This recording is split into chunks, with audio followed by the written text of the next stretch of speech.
what Kant says is that we always have the possibility of being free, all right? We don't ever know what we're going to do in a situation when we're put to the test, either commit an injustice or die.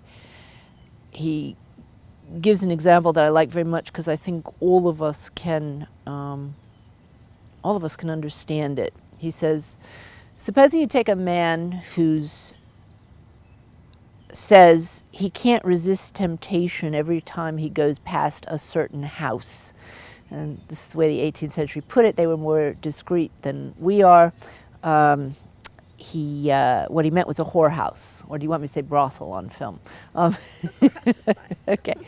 He says, this man says he can't resist temptation every time he walks by a whorehouse. And Kant says, well, okay, but if you put up a gallows right in front of the whorehouse in which he was going to be hung the minute he comes out of it, he would find that he could resist temptation very well because, in fact, no desire is stronger than the desire to be alive.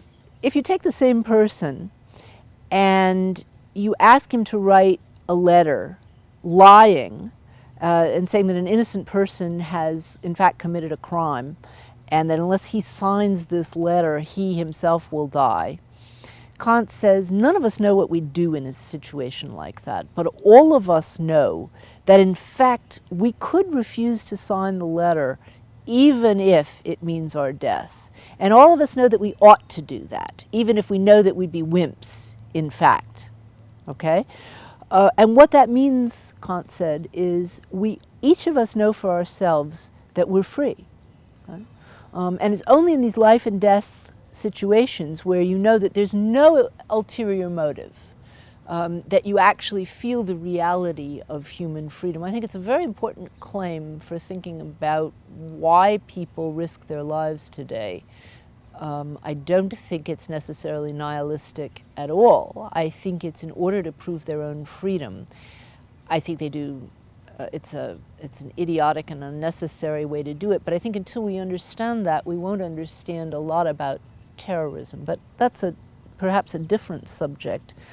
Arendt said that watching her old friends and acquaintances and colleagues during the Nazi period exactly proved this. That is, you could not predict, from having known people before, from having known anything about them, from having known their profession, from what they did in the past, you could not predict who would join the Nazis or go along with them and who would actually stand up. She said it was a surprise of her life.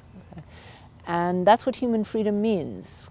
Kant says, not only do we not know it of anybody else, we don't know it of ourselves when it comes to the clinch, whether we would actually have the courage and the will to be a hero in a situation like that.